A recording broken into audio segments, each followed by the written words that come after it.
Coronavírus Covid 2019.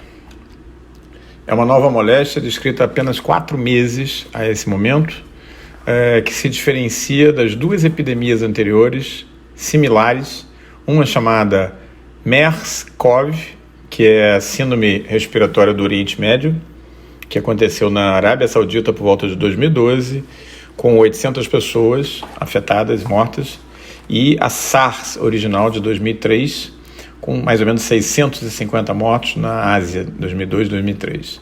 Em ambas as situações, os morcegos seriam a fonte original dos vírus e os hospedeiros intermediários é que variariam.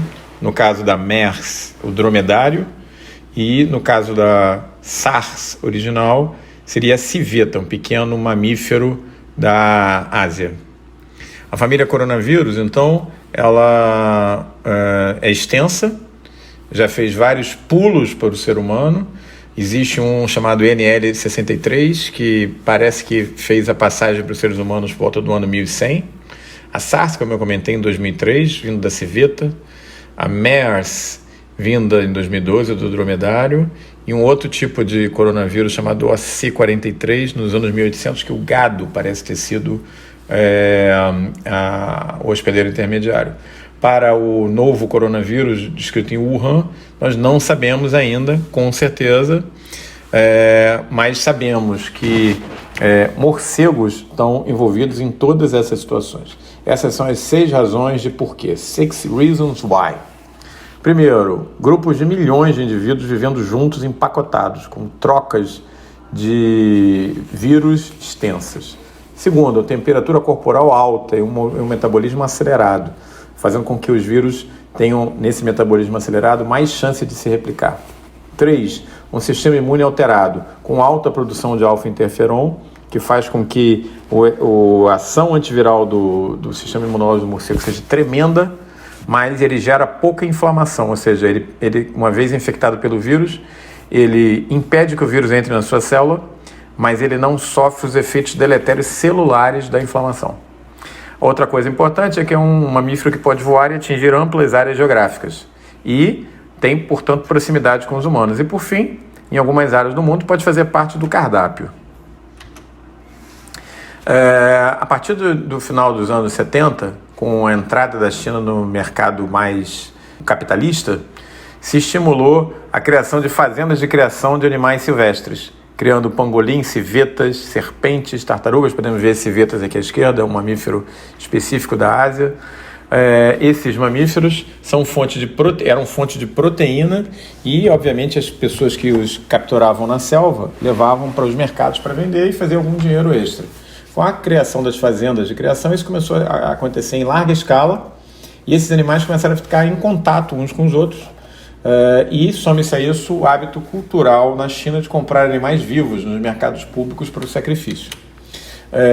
Mas quando se vê o perfil genético do SARS, se vê que boa parte da característica do vírus SARS-CoV-2 está relacionado a enzimas presentes, estruturas de superfície presentes também nos coronavírus dos pangolins. Então torna esse animal o mais provável hospedeiro intermediário.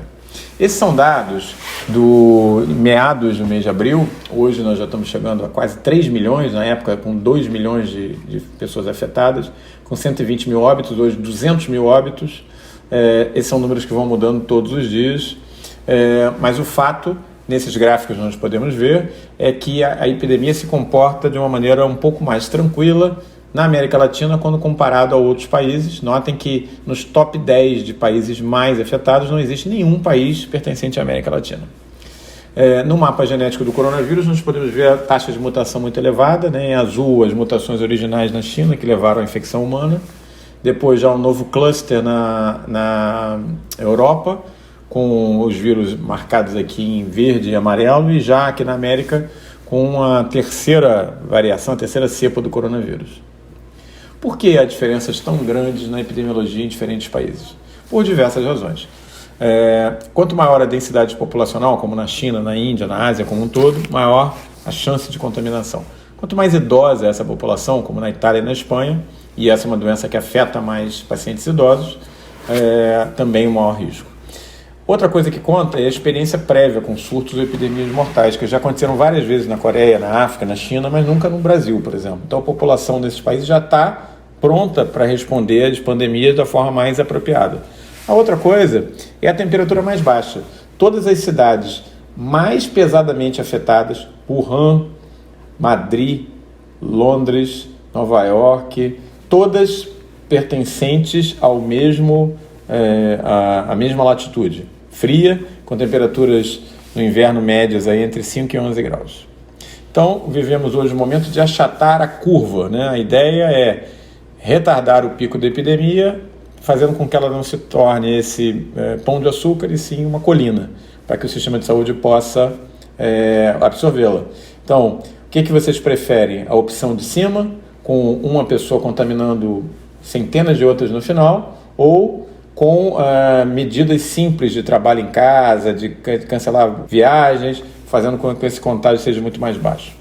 Na imunopatogenia da Covid-19, existe uma citoquina, que está marcada aqui na parte amarela, que é a interleucina 6, que parece ser chave na chamada tempestade de citocinas, que está relacionada às formas graves, né? Então, a alta produção de interleucina 6, e isso é interessante porque ela é um potencial foco de tratamento posteriormente, parece estar muito relacionado ao desenvolvimento das formas graves. Manifestações clínicas são múltiplas nos pacientes com coronavírus, e a listagem está aqui, com febre, com fadiga, com tosse seca, com anorexia, com mialgia, com dispneia, a respiração curta, que é sempre descrita muito nesses pacientes, e outras, a diarreia sendo descrita, as alterações olfatórias, mas notem na parte de baixo que a dispneia franca e a síndrome respiratória aguda, a ARDS, em inglês, o SARA para gente, ela é mais rara. Entre os sintomas, então, em grande quantidade, é febre, tosse, fadiga, dispneia. Não é uma doença com grande produção de secreção. Muitos pacientes relatam tosse seca, mialgia, tremores. Essa é a pirâmide que mostra que 81% dos pacientes fazem quadros brandos, 14% vão fazer casos mais severos, com uma saturação um pouco menor do que 93%, e são pacientes que potencialmente vão precisar ficar internados, não em CTI, mas com oxigênio e acompanhamento de enfermagem, médico.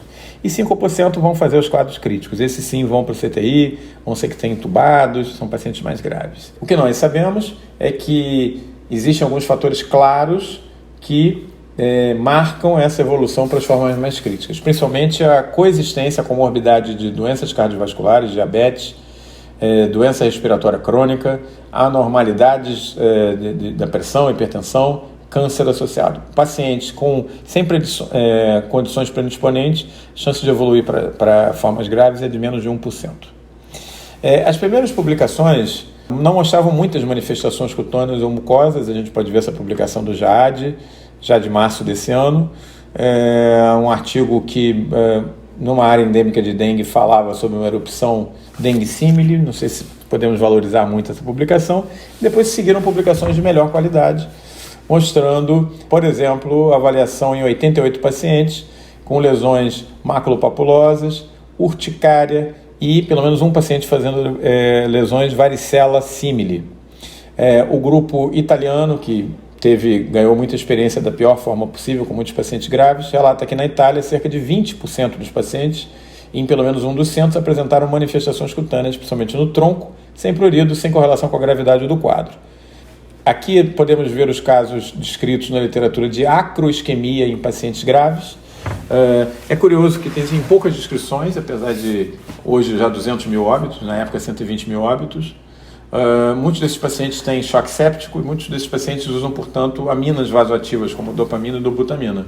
Gangrenas acrais são possivelmente pelos extravasamentos de aminas vasoativas, e talvez não pelo vírus diretamente.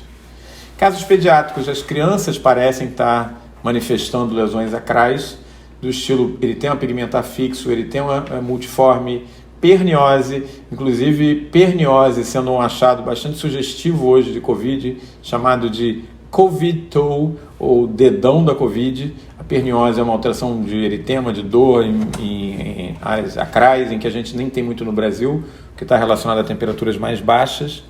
e lesões petequiais também. Lembrar que esses pacientes fazem uso de diversas drogas, como dipirona, anti-inflamatório não esteroide, e a maioria desses casos não foi biopsiado, então é possível que parte dessas lesões se deem por farmacodermia. Existem as manifestações cutâneas secundárias dos profissionais de saúde que têm usado os equipamentos de proteção individual e desenvolvido traumas, erosões, dermatite de contato alérgico e irritante primário.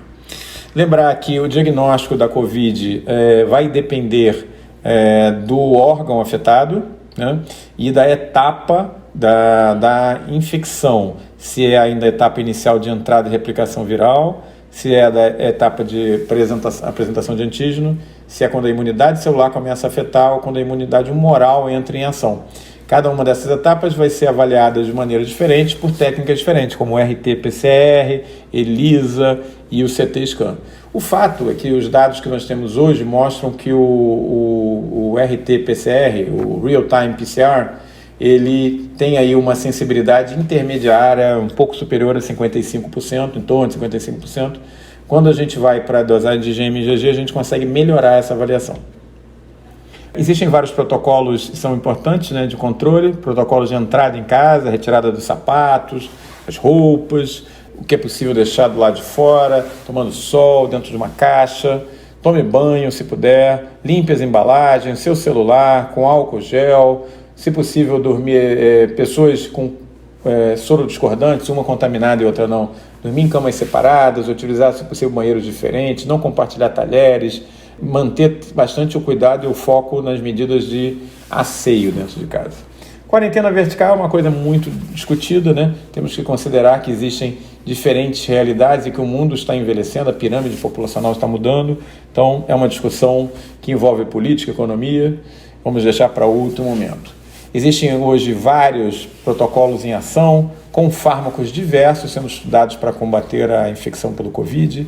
Por exemplo, antivirais úteis na AIDS, como ritonavir, lopinavir, remdesivir, que tem mostrado bons resultados, cloroquina, ainda com resultados indefinidos, interferon, infelizmente, não funcionando de maneira adequada, e os dados interessantes mostrando que spray nasal de ciclesonida pode ser uma droga interessante profilática.